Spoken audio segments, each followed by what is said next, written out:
Republican. Louisiana Senator Bill Cassidy joins us now to discuss this a little bit further. Senator, thank you so much for your time today and for joining us. The White House now pointing the finger at Republicans, saying that Republicans are going to raise gas prices on the American people after we've seen gas prices, skyrocket essentially since Joe Biden took office. Your reaction to that?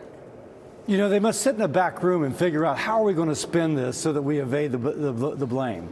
The fact that they have not permitted, as was just pointed out, not permitted new refineries.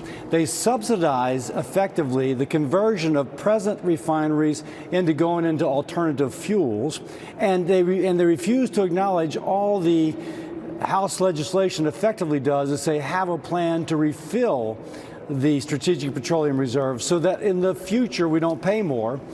They blame that on everybody but themselves. They've got a concerted effort to go after fossil fuel from the wellhead to the gas pump, and now whenever it comes to kind of delight in higher prices, they look elsewhere.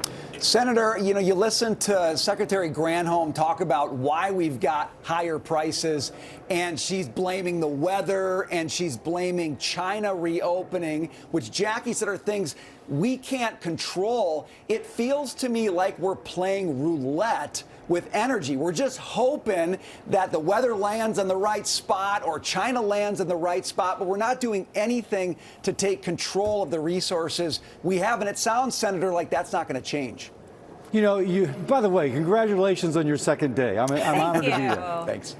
In your classroom, you would have pointed out that when supply is tight, any small perturbation, any small interruption of that supply will send prices up. So if weather knocks out a certain amount of gasoline production, and you have a limit already on that gasoline production, then it's going to be higher. You need just a little bit of redundancy, a little bit of extra supply to cushion the average family from suddenly paying far more for their prices. They have stretched supply so thinly, those perturbations make a difference. They are at blame.